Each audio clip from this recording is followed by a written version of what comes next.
बोलिए दिव्य गुरुदेव श्री आशुतोष महाराज जी की जय। सद्गुरु भगवान की जय। सच्चे दरबार की जय। एक बार एक शिष्य ने अनुभव में महाराज जी से पूछा, महाराज जी आप आंखें कब खोलेंगे, समाधि से बाहर कब आएंगे? महाराज जी ने कहा, जब आप आंखें बंद करके साधना के भीतर गहरा उतर जाएंगे। साधकों, वास्तव में ये साधना है क्या? एक बार रमन महर्षि जी से यही प्रश्न जब पूछा गया कि महर्षि साधना क्या होती है, तो सिर्फ एक शब्द का उत्तर दिया। महर्षि रमन कहते हैं, युद्ध। साधना युद्ध है। कैसे?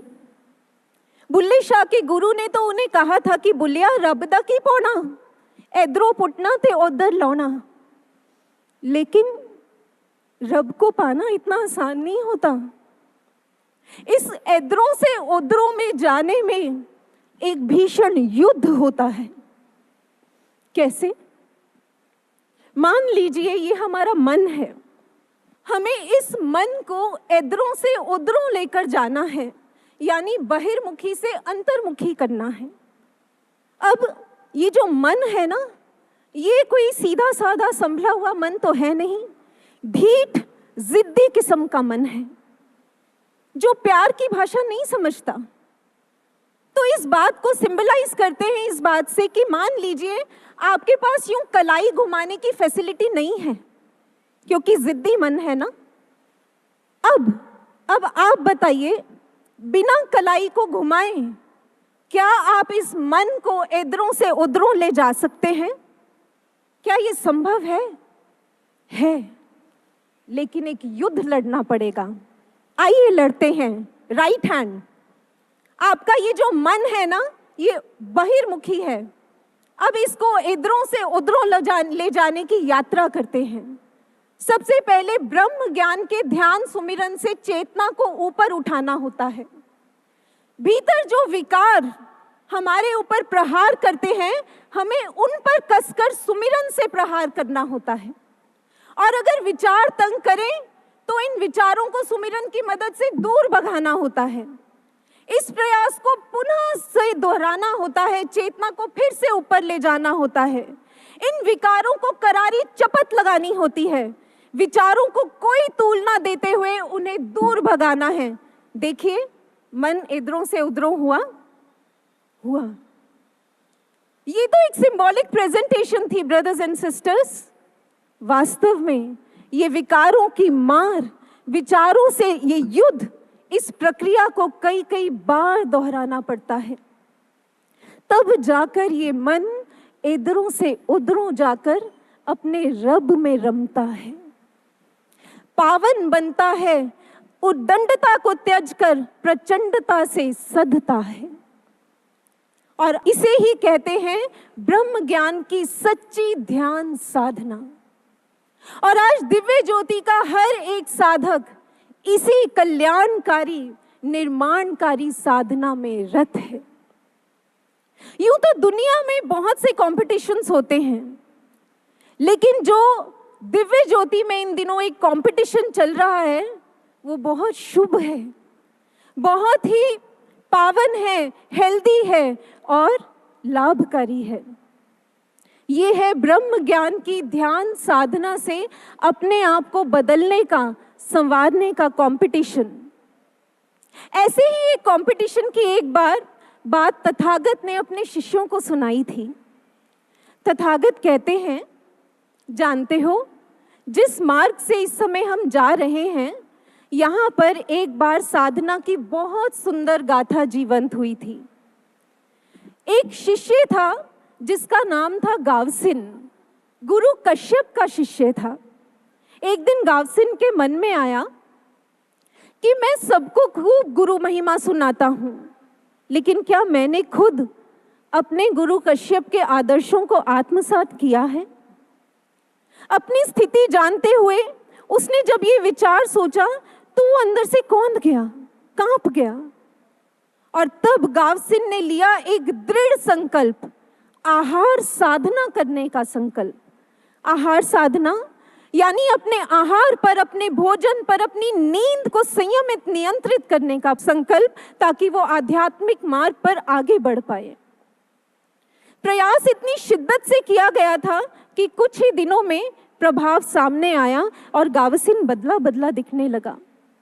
लोगों को जब ये पता चला तो उन्होंने सोचा, अगर गावसिन ऐसा कर सकता है तो फिर हम क्यों नहीं, और उन्होंने भी स्टार्ट की आहार साधना। इधर गावसिन ने अब आहार साधना के बाद नेक्स्ट कदम उठाया और उसने शुरू की व्यवहार साधना, क्योंकि वो जानता था उसके अंदर बहुत कमियां हैं जो व्यवहार में झलक जाती हैं। इसलिए उसने एक एक कमी को पूरी सख्ती से उसको निर्मूल किया, उसको उखाड़ा। परिवर्तन की श्रृंखला इधर आगे बढ़ी तो उन लोगों ने सोचा, अगर ऐसा है तो हम भी अपने प्रयास का स्तर बढ़ाएंगे, और उन्होंने भी अपने व्यवहार पर काम करना शुरू किया। अब गावसिन ने सोचा, बाहर से तो व्यवहार को संयमित कर लिया मैंने, लेकिन अपने भावों में कमियों को जानता हूं मैं। इसलिए अब गावसिन ने शुरू की भाव साधना, अपने एक एक छुपे हुए भाव को भी सुंदर, निर्मल बनाने की साधना। उसने अपनी प्रार्थना और ध्यान को बढ़ाया और श्वास श्वास पे पैनी नजर को गड़ाया। ऐसा नहीं था कि गावसिन के लिए ये तपस्या इजी थी, उसको भी इस तपस्या में बहुत सी समस्याएं आई, लेकिन गावसिन ने अपनी जिद की जंग छेड़ी थी। इसलिए उसने हताशा, निराशा, सारी तरह के प्रमाद, आलस्य को आध्यात्मिक मृत्यु मानकर अपने से कोसों दूर रखा था। तो विजय तो होनी थी। इसलिए निर्माण हुआ एक सुंदर, पावन, सदे हुए गावसिन का। जब लोगों ने देखा ऐसा भी बना जा सकता है, तो उन्होंने भी अपने प्रयास और कोशिशों को और पुरजोर कर दिया, और इस तरह ये प्रतिस्पर्धा चली। जानते हैं इस प्रतिस्पर्धा में जीता कौन? लोग या गावसिन? सब जीते। कैसे? जब गुरु कश्यप ने इस परिवर्तन की अजब गजब प्रतिस्पर्धा को देखा, जिसमें सब एक दूसरे को बढ़ा रहे थे, खुद को बढ़ा रहे थे और किसी को पीछे हटाने का प्रयास नहीं कर रहे थे, तब उन्होंने अपने प्रिय शिष्य गावसिन को बुलाया, गद गद होकर उस पर अनंत भक्ति का प्रसाद लुटा दिया। उस समय गावसिन ने प्रार्थना की कि गुरुदेव, उन सब लोगों के भी जो पुरुषार्थ को आप सार्थक करें, और उसकी प्रार्थना पर गावसिन के साथ साथ उन लोगों को भी भक्ति का श्रेष्ठतम पद प्राप्त हुआ।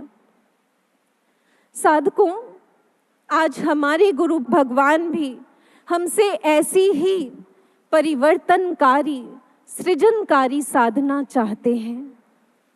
निसंदेह हम सब प्रयासरत भी हैं, लेकिन अब आवश्यकता है शेर की तरह नहीं, हिरण की तरह प्रयास करने की।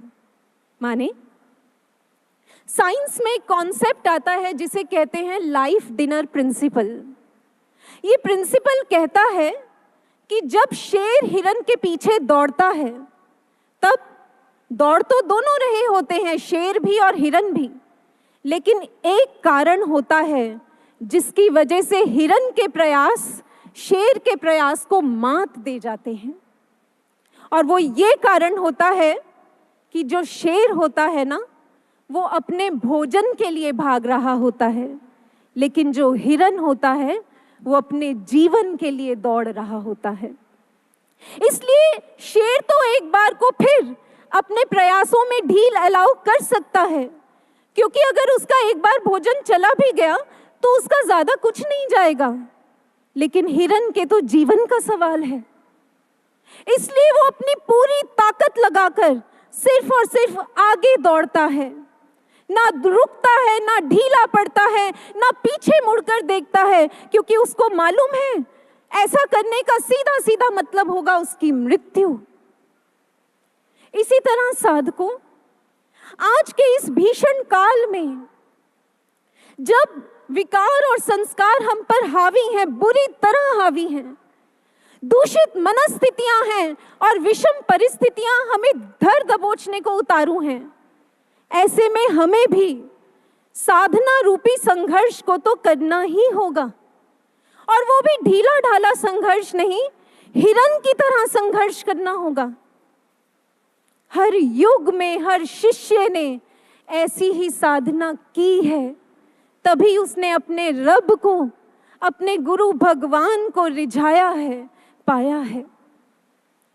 रामकृष्ण परमहंस जी के शिष्यों के बारे में आता है, एक समय था जब परीक्षाएं और संघर्ष लाइन लगाकर तैयार थे, लेकिन शिष्यों पर एक धुन सवार थी।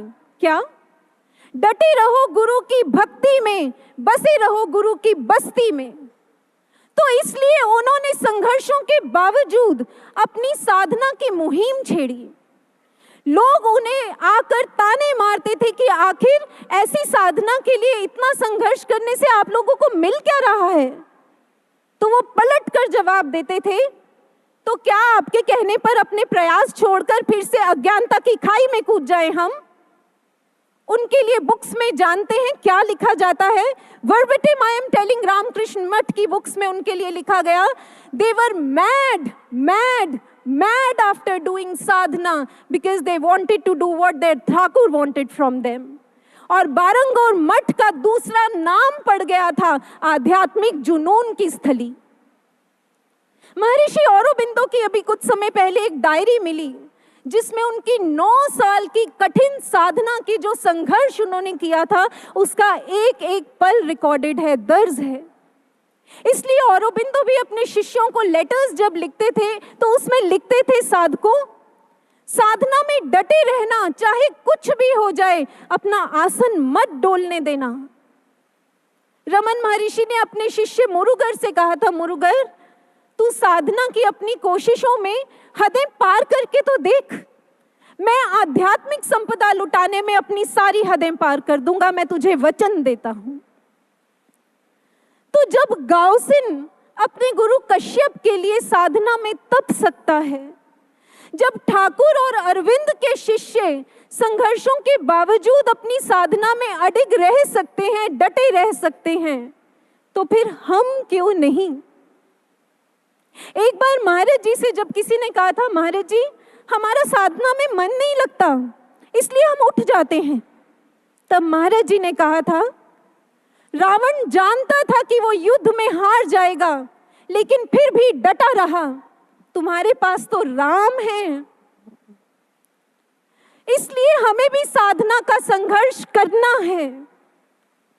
साधकों, समय के जिस मोड़ पर हम खड़े हैं, संघर्षों भरे, मुश्किलों भरे इस मोड़ पर, समय हमसे मांग कर रहा है साधना की। 3 कारण हैं जो बार बार कहते हैं, साधना करें, साधना करें, साधना करें। पहला कारण, साधना क्यों करें? क्योंकि साधना हमारा सुरक्षा कवच बनती है, हमारा मार्गदर्शन करती है। एक बार बुद्ध के शिष्य आनंद के साथ जब किसी ने कंस्पायर करके उसके जल में कुछ नशा मिला दिया था, तब बुद्ध ने अपने सारे शिष्यों के आगे गंभीर वाणी में कहा था, शिष्यों, आनंद के ऊपर इस विष का प्रभाव नहीं चढ़ा और अब भी उसकी प्रतिज्ञा और प्रज्ञा वैसी की वैसी है, उसकी साधना के कारण। इसलिए मैं आज आप सबको चेतावनी देता हूं कि ये समय है कि अपनी ध्यान साधना को प्रगाढ़ करें, क्योंकि तभी ऐसे दुष्प्रभावों को आप तुरंत पहचान सकते हैं और समय रहते एक सही कदम उठा सकते हैं। और आगे बुद्ध ने अपनी इस बात को एक एनालॉजी से समझाया। बुद्ध कहते हैं कि मान लीजिए सांप बिल्कुल आपके सामने आ गया है, तो अब अगर आपका विवेक जागृत होगा तो आप भयभीत हुए बिना विलंब किए उस सांप की गर्दन को किसी ठोस वस्तु से दबा देंगे और गर्दन से उसे पकड़कर अपने आप को उसके डंक से बचा लेंगे।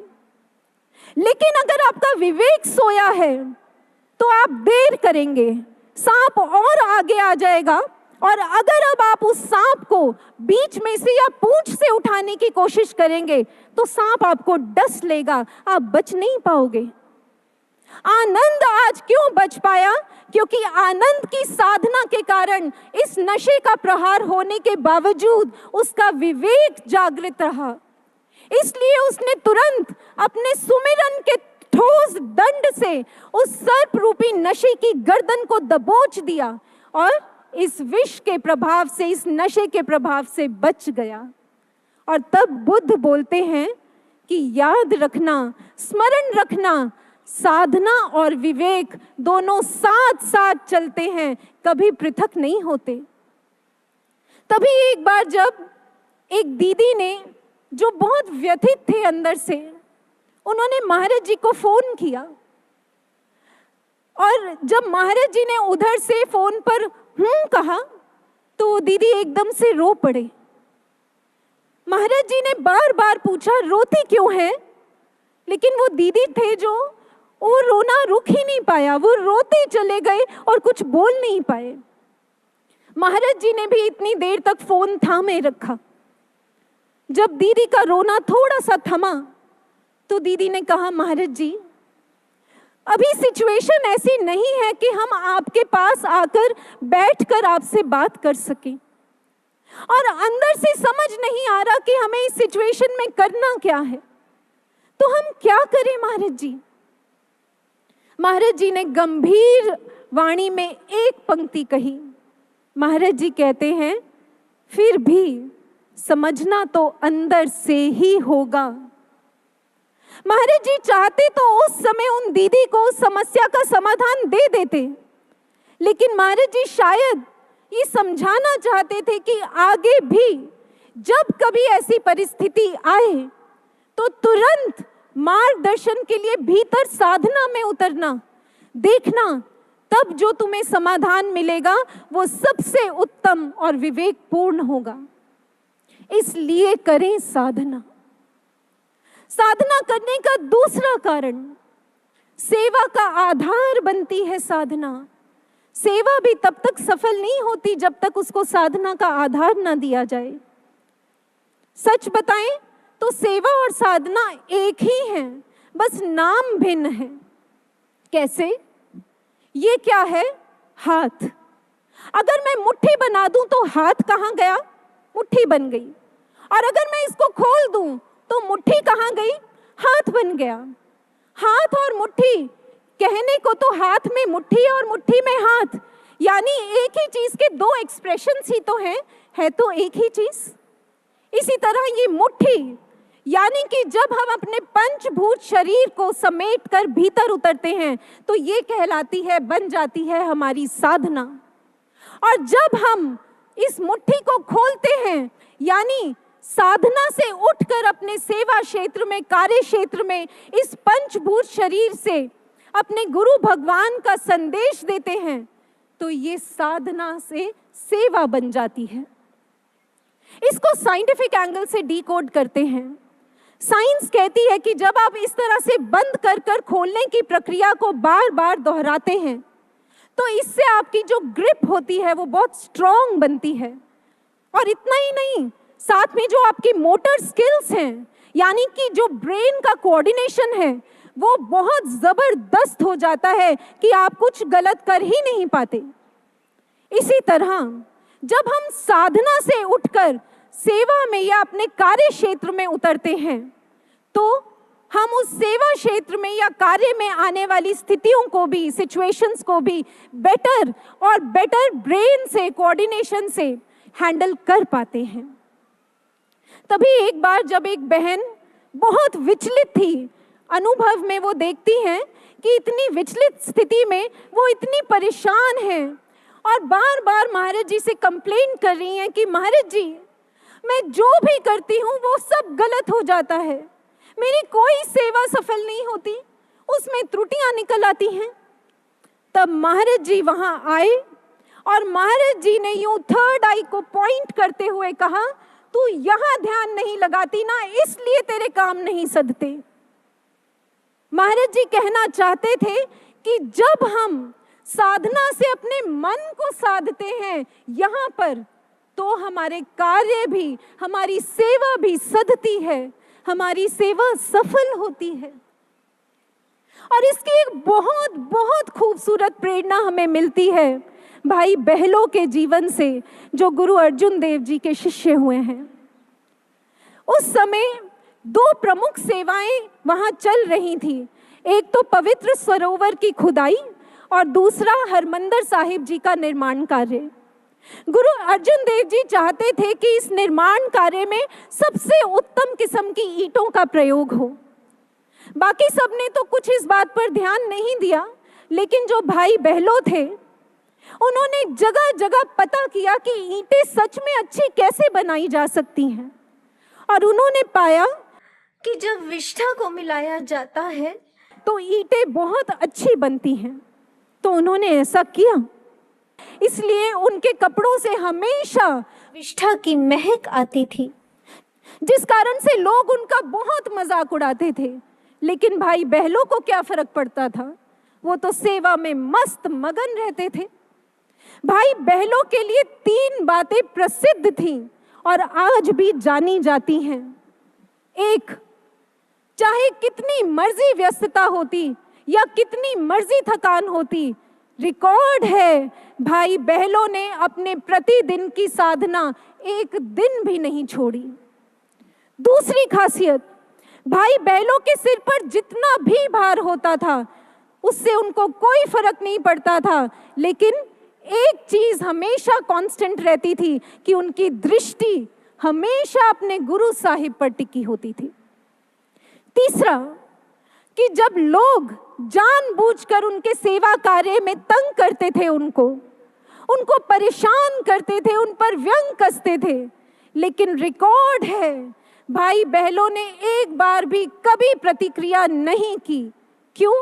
क्योंकि हर समय सुमिरन से जुड़े रहते थे। इस तरह जब सेवा कार्य चला और जब भट्टी को खोला गया तो उसमें से जो ईंटें निकली, उनमें से जो ईंटें भाई बहलों ने बनाई थी वो सबसे उत्तम निकली। जब ये देखा तो गुरु अर्जुन देव जी अब अपने आप को रोक नहीं पाए। सारा प्रयास तो देख रहे थे तब से, लेकिन अब तो वो इतने प्रसन्न हो गए कि स्वयं भाई बहलों से मिलने के लिए चले आए। जब भाई बहलों ने देखा कि गुरु साहिब उसकी तरफ आ रहे हैं तो वो घबरा गया, छिपकर सेवादारों के पीछे खड़ा हो गया, क्योंकि उसके लगा मैं तो बहुत मैला हूं, मेरे ऐसे महक वाले वस्त्रों के साथ मैं अपने गुरु साहिब के सामने कैसे जा सकता हूं। लेकिन वो छिपकर खड़ा हुआ तो गुरु साहिब सीधा उसके सामने आकर खड़े हो गए। भाई बहलों पीछे पीछे जाता रहा, गुरु साहिब उसके पीछे पीछे आगे आगे जाते रहे। और जब भाई बहलों को लगा ये तो मैं अवज्ञा अपमान ना कर बैठूं अपने गुरुदेव का, तो वो और पीछे नहीं गया, अपने गुरु के चरणों में बिछ गया। इधर गुरुदेव ने, गुरु साहिब ने दोनों हाथों से झुककर भाई बहलों को उठाया और जानते हैं फिर क्या किया? सारे सेवादारों के बीच अपने बहलों को, अपने प्यारे बहलों को अपने गले से लगा लिया, कसकर अपने हृदय से लगा लिया। भाई बहलों, वो तो मन में सोच रहा था ना गुरु साहिब मैं बहुत मैला हूं।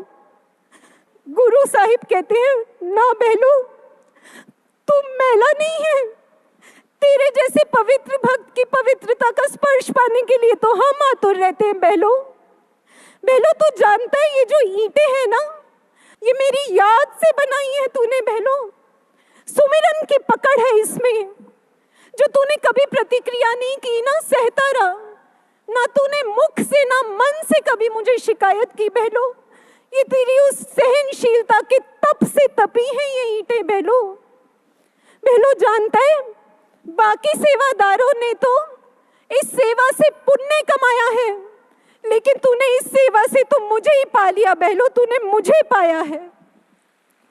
तू जानता है बहलों, आज से जब तुझे आगे युगों में याद किया जाएगा तो तेरे लिए क्या कहा जाएगा? तेरे लिए कहा जाएगा बहलों तू सब तो पहलो, क्योंकि तेरी सेवा सबसे उत्तम है बहनों।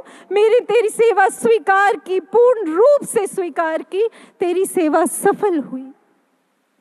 इसलिए अगर हम भी अपनी सेवा को सफल करना चाहते हैं तो साधना करें। एक भी दिन की साधना अब छोड़ना स्वीकार्य नहीं है। और साधना करने का तीसरा कारण, साधना ही वो महामंत्र है जिससे हम अपने गुरु भगवान को रिझा सकते हैं, उन्हें मना सकते हैं और समाधि से बुलाकर उनके साकार रूप का दर्शन पा सकते हैं। एक बार रामानुजाचार्य जी से भगवान ने पूछा, आचार्य आपको नीचे जाने की इतनी आतुरता क्यों रहती है? जब देखो आप कहते हैं मैं नीचे जा रहा हूं। तो रामानुजाचार्य जी जो है ना, वो भगवान के कान में कहते हैं अगर आपको इसका राज जानना है ना तो ये तो नीचे जाकर ही पता चलेगा, क्योंकि जब आपको पूर्णा जैसे शिष्यों की प्रेम साधना मिलेगी ना तो आप भी यहाँ नहीं रह पाएंगे। आप तुरंत ऐसे शिष्यों से प्रेम करने के लिए, उनके प्रेम को पाने के लिए उनके पास चले जाएंगे। काश हमारी साधना भी ऐसी हो जो हमारे गुरु भगवान को समाधि से उठाकर उन्हें हमारे संग, हमारे जीवन की सबसे सबसे सबसे सुंदर गुरु पूजा मनाने के लिए हमारे बीच में ला दे। इसलिए साधना करें। ऐसी ही प्रार्थना के साथ आइए अपने गुरु भगवान के श्री चरणों में एक वंदन अर्पित करते हैं। बोलिए सद्गुरु महाराज जी की जय। दिव्य गुरु श्री आशुतोष महाराज जी की जय। सांचे दरबार की